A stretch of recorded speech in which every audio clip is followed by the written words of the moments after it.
So, what does it take to create a beautiful chord progression? Well, from what I played at the beginning of the video, it looks like you only need 2 fingers. Yes, indeed, on the guitar you can definitely create a beautiful chord progression fretting 1 or 2 notes. And the reason for that is because we can combine fretted notes with open strings. The chord shape we are about to learn can be moved across the neck, and it works in many different positions. Now, if you take a look at the chord progression I played at the beginning of the video, it's really nothing special.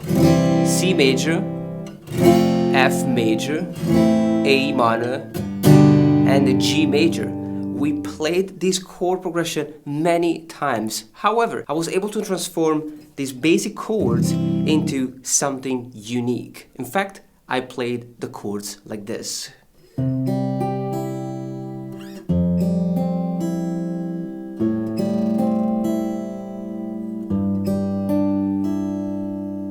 So the 2 fretted notes are found on the 6th and 2nd string. For the C major, we have it on fret 8. For the F major on fret 1. For the A minor, we have it on fret 0 on the 5th string and 1 on the 2nd. And for the G major, we have it on fret 3. So these are the chords.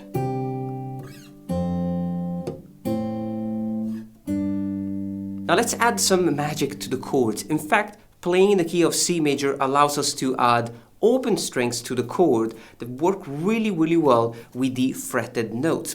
For example, we can always play the 3rd open string, the note G, and the 1st open string, the note E.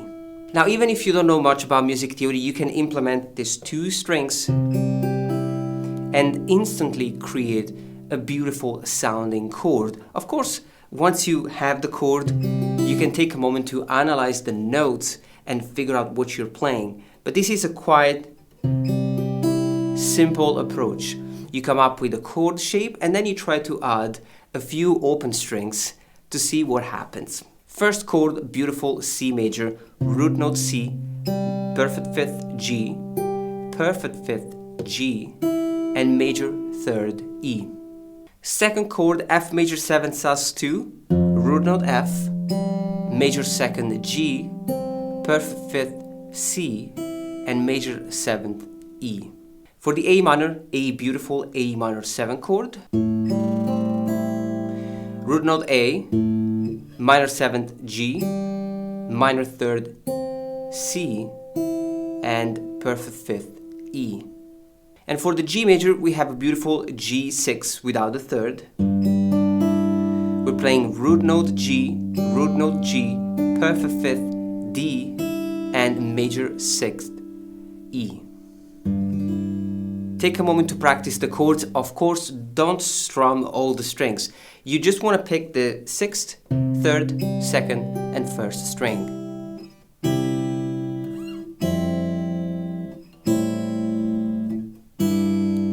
Now for the next step, we add the popular arpeggio prima. This is a finger picking pattern that involves the thumb on the 6th, index on the 3rd, middle on the 2nd, and ring finger on the 1st string.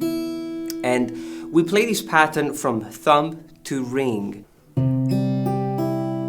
Now we can do it 4 times per chord, and the arpeggio prima really brings out the beautiful colors that each chord offers.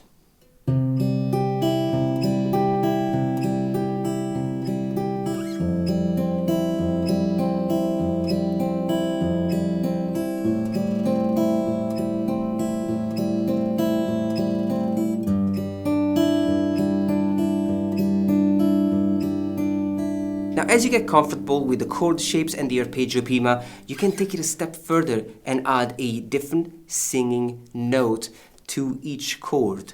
Now, this is going to sound like adding a melody to the chord, so you can interpret this approach as you like. It could be just a different chord or a melody added to the chord. It sounds like this.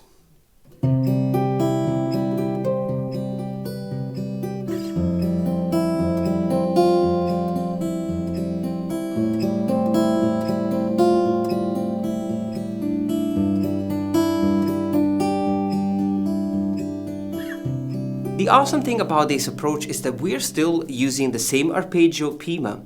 The additional note is added at the end of the arpeggio, so it's always the last note. So you start with the same chord shape, then you have first string fret number 8, fret number 7, and first open string. So remember that each chord is played with the arpeggio prima 4 times. So we have 4 chords, first one, second one, third one, fourth one. Now we can use the same structure for all the other chords. The F major, we open up with the F major 7 chord, F major 7 sus2. Then we play the first string fret number 1, then the first open again, and the first open again. So arpeggio prima 4 times, 1, 2, 3, 4. For the A minor chord, we still have the A minor 7 chord. Then we play the first string fret number 1, first open string, and then the second string fret number 3. This is with the arpeggio prima, remember 4 times. 1, 2, 3, 4. And the last chord, the G major, we have G6, and then we have first string fret number 3, and 0 again. Again 4 times.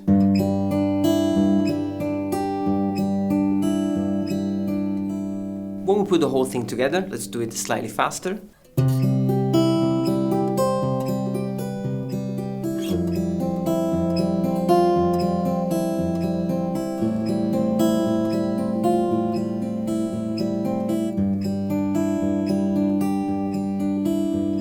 Now once we have all these chord shapes, we can change the order and come up with different chord progressions. For example, we could open up with the F major 7 chord.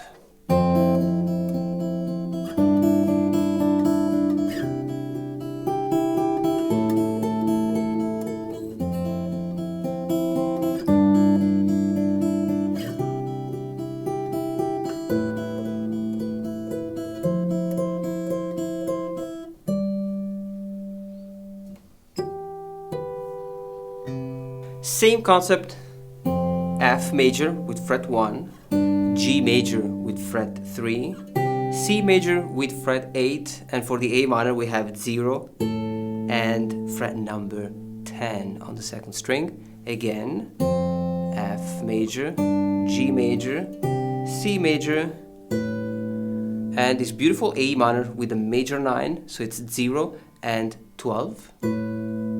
Now we finish with the F major, 1 octave higher. It's the same chord shape.